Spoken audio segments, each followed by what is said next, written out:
We are here. It is playoff football, playoff fantasy football. We're finally here. We waited all year for this moment. And Jason, how many leagues did you make the playoffs in? Well, 3 out of 4, so not too hateful. My fourth league, we'll consider that a throwaway league, but 3 out of 4. So very excited about that. Didn't get any buys, which I know is tough, and we'll talk about that here in a little bit. But excited to play. Always excited to make it to the knockout round because that's what we play. You know, it's a lot of fun throughout the year or throughout the season to kind of talk trash with each other and have those good games and bad games. But to make it to this point and kind of still be able to play for something is very, very exciting. This is where the rubber hits the road, baby. This is why we do what we do. Is it's one thing to play and do well, but it's another thing to want to win because you can carry that all year long. You carry that it's like a trophy. You just carry it around, man. So excited that I have a shot in 3 out of 4. What about yourself, man? What do you got? 3 out of 6 for me. I have the 5th seed. I had the 6th seed, and I have the 3rd seed. And in the league that we're in, Jason, I was number 1 all year long. Me and the wife battling for 1 and 2, and I lost this week. My wife won this week, so she's got the 1st seed in the bye. We have a shout out to Lauren in our league. She's got the 2nd seed after a great win. I think she won 5 or 6 games straight. Yeah, she was on a tear, man, on a tear. Knocked me down 2 spots. So I got the 3rd seed in that league. But hey, we'll discuss a little more about fantasy playoffs later in the show. But sometimes the bye can screw you, especially if you have a great week. So we'll see. Maybe I got lucky. Maybe my dad, who beat me this week, did me a favor. So we'll see what happens. Speaking of wins and losses, Jason, who showed up for you this week?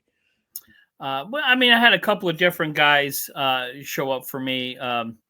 One thing, Saquon Barkley. Whew, I mean, he is right now a monster. He's leading the league.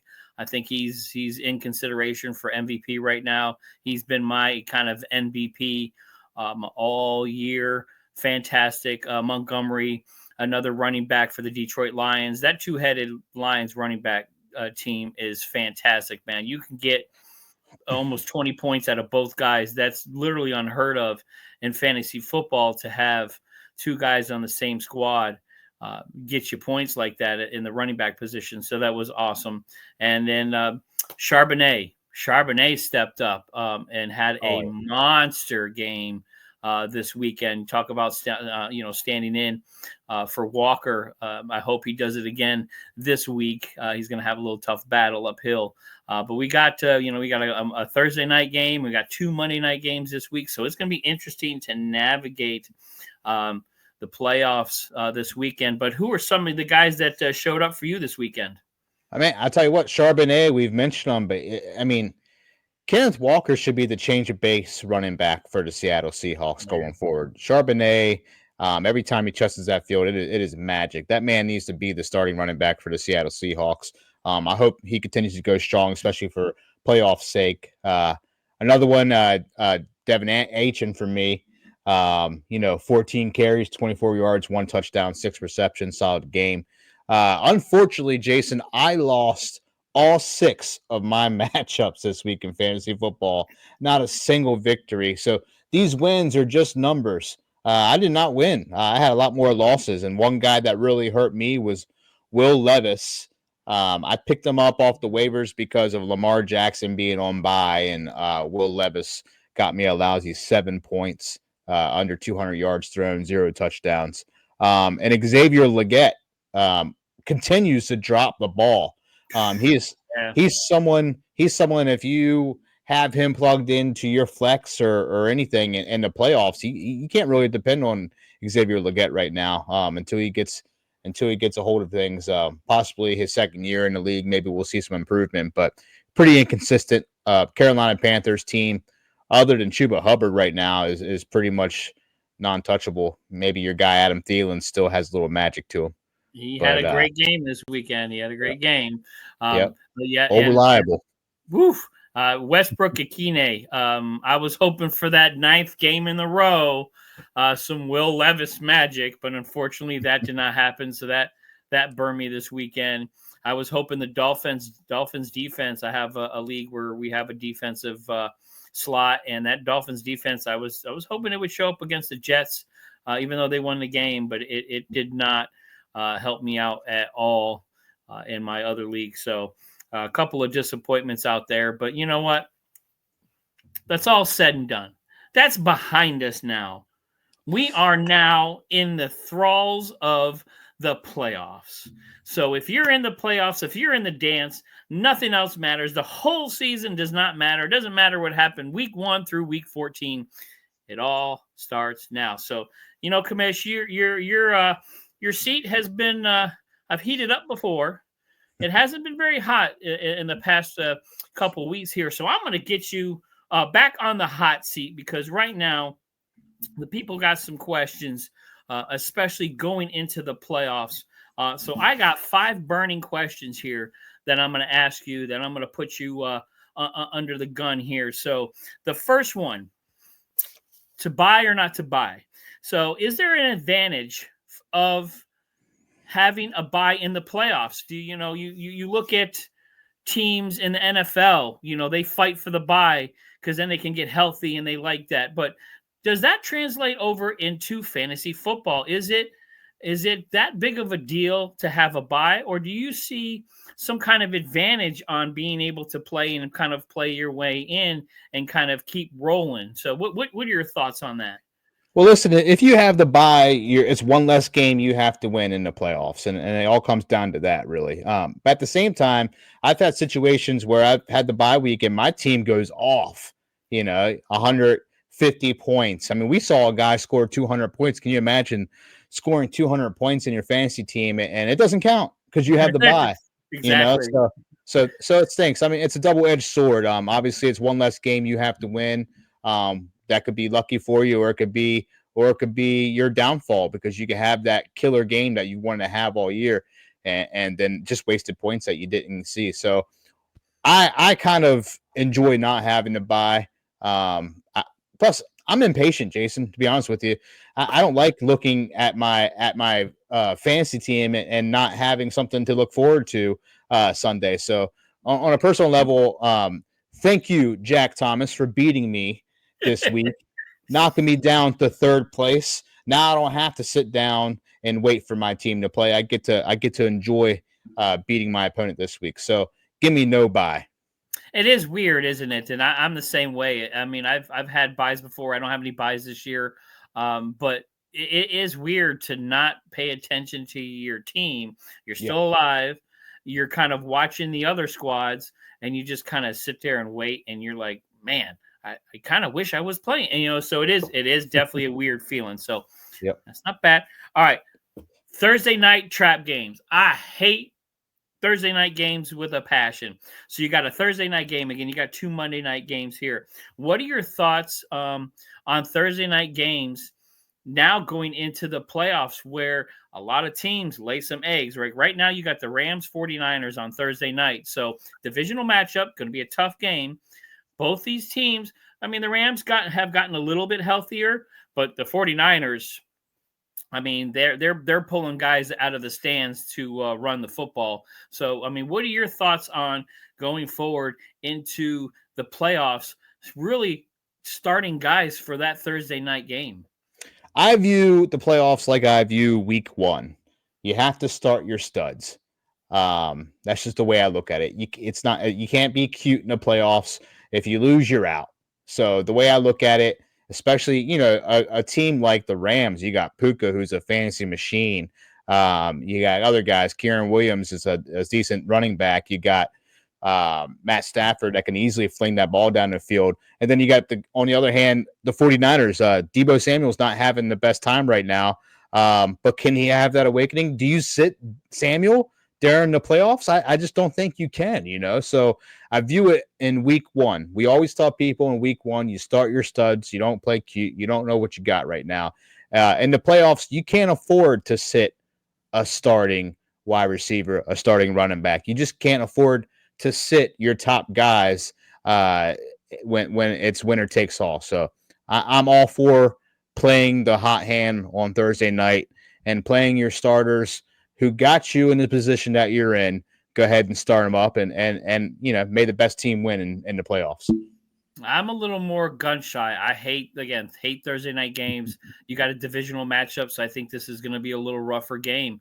And you talk about Samuel not playing very well. Brock Purdy's banged up a little bit. That 49ers running back room is empty. And yes, the Rams have been playing well. Heck, they just scored how many points against the Buffalo Bills? But now they're going against a better defense. They're having the short week, so rest-wise, are they going to kind of dial back some of these guys because they don't want Puka hurt? They want to try to make the playoffs. You don't want Cup hurt. So, it's like, are they going to have a short leash on some of these dudes? Is Kyron Williams going to run a full game, or are they going to start putting in Corum a little bit more just to make sure he doesn't get hurt? So Thursday night games always worry me. So, but that's just me because I worry about everything all the time. So I appreciate that. So number 3, we all love hanging on the waiver wire. And when it comes to the playoffs, it gets a little tougher because, you're not just throwing something against the wall to see if it sticks and hoping somebody scores you some points. You need to win to advance, survive in advance. How much do you look at the waiver wire? Do you really play around with that, or do you just kind of focus on who you got, keep the blinders on so you don't get distracted by, watching some of these other shows or watching, guys talk about, go to the waiver wire and pick this guy up and pick that guy up. So what are your thoughts on that? Well, it's funny because we're fantasy football guys that have a podcast that give people advice about fantasy football. So, and I'm going to sit here and I'm going to tell you, I don't really pay attention to the other guys that try to do that for me because they get in your head, simple as that. And especially the guys on social media that get these big trending and they just try to get retweets and they try to get that clickbait and they want you to pick up this obscure wide receiver who might just have a big game because of this one stat they see. So I'm always looking at waivers because I'm always looking to improve my team, regardless if it's the playoff, regardless if it's the regular season.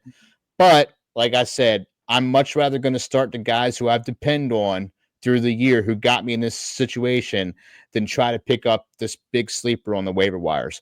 The only way I'm picking up somebody on the waivers is if I have to, if I have a player that got hurt or a player that's had consecutive terrible games and I want to try to gain an edge or whatever. But even someone like Samuel in the playoffs or I'll be honest with you, I was looking at, there's a guy on the waiver wires right now on a lot of leagues. People have dropped DJ Moore. He's been non-existent in that Carolina's offense, but man, it sure is tempting to play DJ Moore when you're in the playoffs, Right. Especially when you have Leggett. Do you drop Leggett and go with Moore and see if the stud can have a great game again? Who knows? So it's always tempting, but if you got your solid starters have got you there, you've made the playoffs off you guys, just let it be, man. Ride what you have.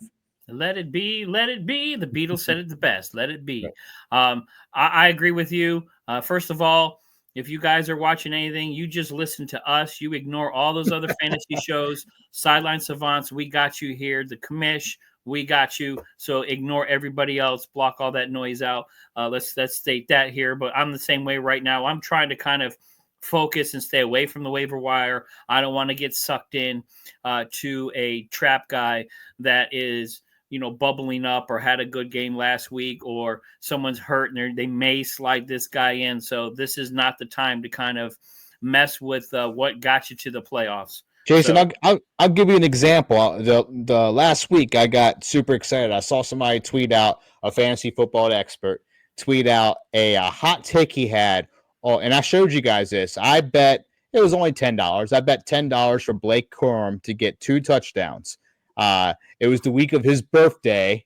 They were saying that Williams was being dragged down and Curum's getting more touches. So it's only natural Blake Curum's going to have his opening game, his big break in the NFL. And of course, he didn't get a single touchdown. There goes $10. Hey, it's fun. It's gambling. I'm not complaining. I had fun doing it. But again, that's the type of thing you see and you go, man, this guy has a great point. And what if? But very rarely do those hot takes ever land. It's easy to get sucked in, man. When you have, fantasy life, it Yep. is easy to get sucked in from that too, because you're always thinking about it. It's 24/7. So Yep. I can agree with that. So, number 4, how much do you take chances? The no risk it, no biscuit. We've talked about some of the waiver wire, talked about throwing some guys, see if they stick at the wall. It's fantasy football playoff time. How much do you want to risk? How much do you mitigate that risk into your starters here? Are you taking any chances, or are you just kind of, I'm sticking to my guns? I think if your opponent and yourself are a very close game, projected to be a close game, you stick with your guns. I think if you're a guy that's projected to lose by 15, 20 points and you see something on your bench that looks pretty tasty and you can't let go of it, man. I mean, there's tight ends right now that are playing phenomenally that normally you wouldn't trust. Zach Ertz, for example, for the Commanders, great games recently, could easily have a good week 15. Um, so you never know. You never know what's on your bench, what you need to risk or whatnot. But if I'm projected to lose by 5 points and my opponent is going to beat me by 5 points or whatever, I'm sticking with my original lineup and my studs. But if I'm the underdog and I'm a big underdog, you can try to play. You can try to get cute with it and see what happens, see what sticks.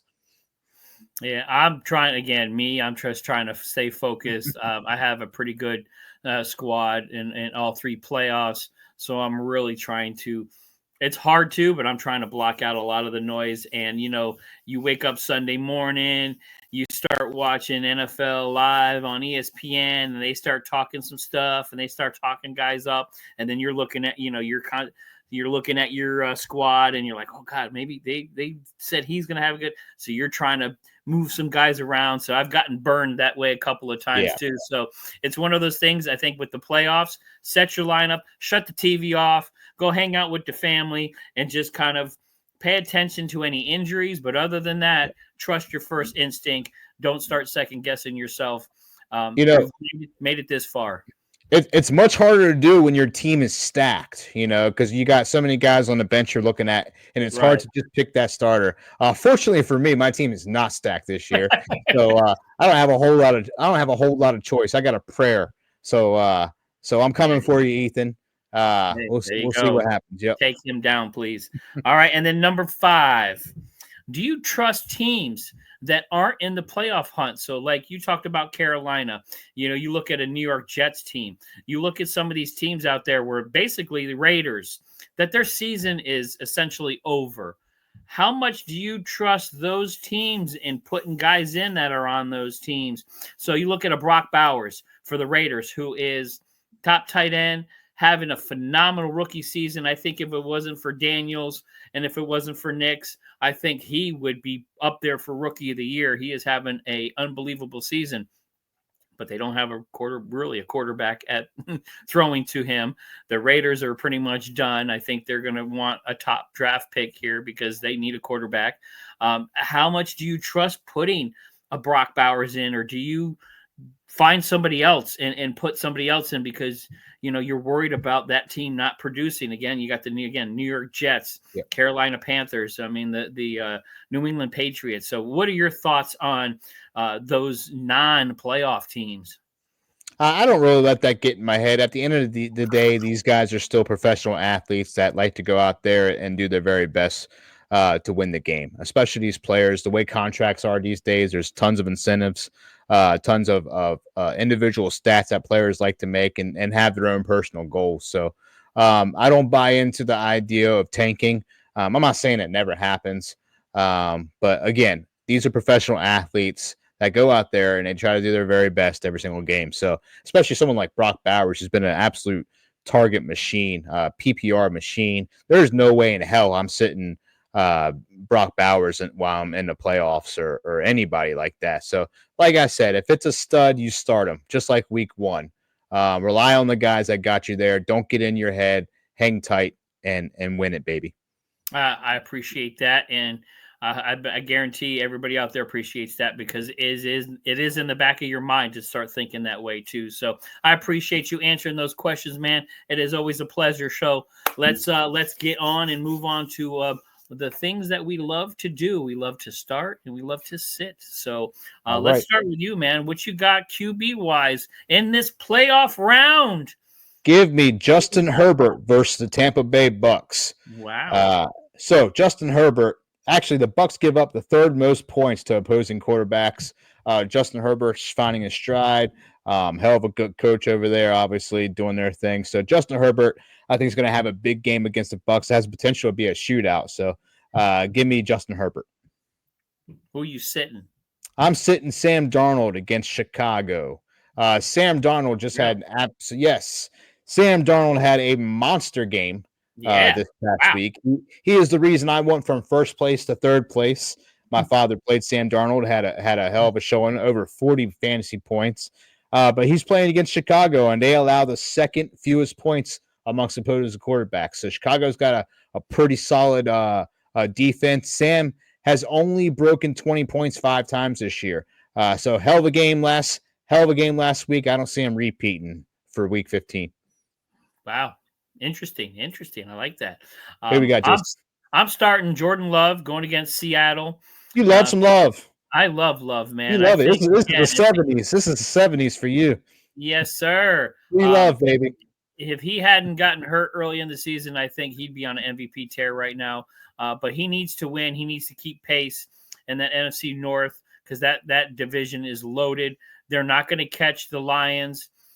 You got the Vikings are 11-2, so they have to keep pace with that wild card, and they need to stay up in there. So give me Jordan Love because Seattle wants to win too, and I think this is going to be kind of one of those air attack games because Seattle needs a win because they want to get in the West. So I think that's going to be a little bit of a shootout. So give me Jordan Love, and then I'm sitting Caleb Williams, the baby bear. Has disappointed me. But what is worse is that offensive line. Caleb Williams sacked 7 times last week.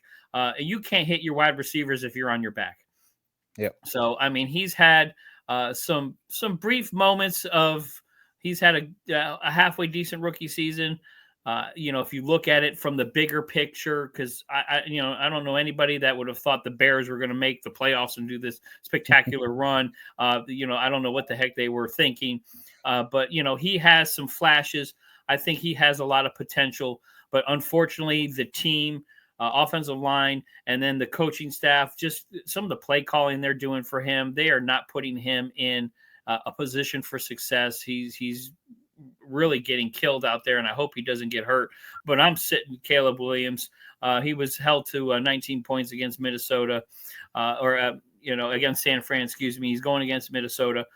They held Cousins to 11 points, intercepted him twice. I know it's Kirk Cousins, but I think they're going to sack and really give Caleb Williams some fits there. I think the Purple People Eaters are back, and they can smell making some noise in the playoffs. So I'm sitting Caleb Williams. There we go. Running backs, Jason. I'm going Rico Dowell against the Panthers. The Wow. Panthers have allowed 24 points to non-PPR running backs. I would say that Rico is going to be a candidate for an anytime touchdown bet. I like his chances against the Panthers. They're not playing very good defense. They've gotten better with their passing defense, but his running defense is still tricky for him. And then I'm going to sit Nick Chubb against the Chiefs. I can see the Browns playing from behind. I think they're going to abandon the running game.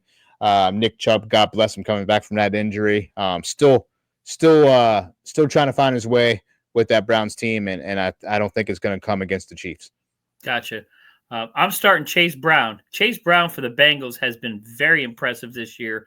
Not only can he run the football, he can catch the pass out of the backfield. The Bengals, with that win against Dallas, they got that sliver of hope now that they might be able to kind of, if some other teams start falling backwards, they can slide in there and make the playoffs. But Chase Brown has been very, very impressive for the Bengals this year. And moving forward, I think he's going to be a heck of a running back for them because his dynamic play really fits that offense really, really well, which is nice. And I'm sitting Tony Pollard. again, you talk about playing from behind. Tennessee's playing the Bengals. Bengals are going to be up because they have a heck of an air attack. I know the Bengals have literally no defense. They are terrible defensively. But Pollard only had 14 points against the Jags, and the Jags are not any better than the Bengals as far as defensively. And I think, they're going to be playing from behind, so they're going to be throwing the rock. And if Levis is behind, he does will things and starts throwing interceptions. So I'm sitting Tony Pollard. I think he's going to have a rough game and be non-existent against that Bengals team. Yeah, wide receivers, Jason. I'm with you about that Bengals defense. They are absolutely terrible. And there's a thing kids like to say these days. It's called "How ass is the Bengals defense?" And if you know anything about wrestling, there was this guy back in the day named Rikishi. That's how ass the Bengals defense is right now. That's so a lot of ass, dude. A lot of ass, man. Woo!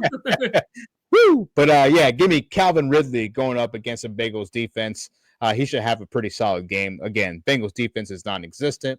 I'm with you when it comes to the running game. Maybe they can shut something down, but when it comes to that passing, I think Calvin Ridley is going to have himself a decent game. I'm sitting Darnell Mooney against the Raiders. Listen, Kirk's not playing his best football right now. Raiders was able to hang into the game with Patrick Mahomes, so they can certainly stop Kirk Cousins, and Darnell Mooney is going to have a hell of a time against that Raiders defense. Gotcha. I'm starting Kahil Shakur. The Buffalo Bills are Josh Allen's playing out of his mind right now. They're going against Detroit, so they're going to have to throw the football. Detroit scores 40-plus points. The Bills are going to have to do it again. He had 21.6 points in that Rams game. He's going to have another big game to even catch up or hang with that Detroit Lions offense. So give me him. And I'm sitting all the Bears wide receivers. You did this last week. You sat all the Green Bay Packers wide receivers. I'm doing it this week. I'm sitting all the Bears. Moore, Odunze, Allen. Again, I think Caleb Williams is going to have a crappy game against that Purple People Eater defense. So I'm sitting all of those guys. I think they're going to be absolutely terrible this weekend. Hey, just to go back on that, when I said I did not want to play any Packers wide receivers, it was kind of like, oh, really? But the only guy that really had any numbers with the Packers wide receivers was Watson. I believe it was Jacobs' game all game with the Packers. So that was a pretty good call on my end. I think you made the right call with the Bears wide receivers this week. Tight end, I'm playing Mark Andrews. He's been having better weeks than he has. He's going up against your Giants, Jason. And I know when the Ravens play your Giants, you get a little post-traumatic stress disorder.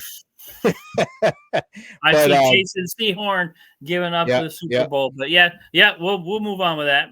Mark Andrews, start him up. I'm sitting Noah Fant against the Green Bay Packers. Listen, Noah Fant has had a weak second half of the season. Green Bay Packers defense is pretty solid against the tight ends. I'm going to start. You talked about him earlier, but I think he's going to have another good game. Zach Ertz.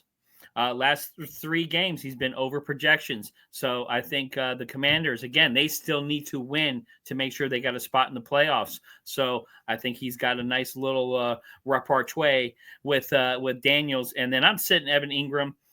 He's just not performing very well. Only 7 points against Tennessee. Mac Jones doesn't really target him. Jags are playing terrible. So I'm sitting Evan Ingram. All right, Jason, real quick. I know we're not playing sleepers that much right now because it's fantasy football, but name one guy you think might have a big difference in the playoffs. I got maybe a couple. I got a Zach Charbonnet. Again, you got to start him. He's playing out of his mind. And watch out for Patrick Taylor. 49ers need someone to run the rock. He ended up scoring a late touchdown. I think if one of those guys you desperately need somebody, pick him up. All right. Listen, I got one guy I'm looking at, and he disappointed me last week. But listen, we've already discussed that the Bengals have an absolutely terrible defense. So Will Levis might be able to have himself a solid game. If your starting quarterback is Derek Carr, who is now out for numerous weeks, like I don't know why you started Derek Carr, but listen, if your starting quarterback is Derek Carr, if you have another quarterback who is injured right now, and you need somebody that possibly can get you points, Will Levis might be a dart throw. Let's see. Good luck to everybody. Fantasy playoffs. Let's go. Jason, every Monday, 3 from deep, killing it with some basketball content. Check them out. We appreciate all you all. Good luck to you. Let's win.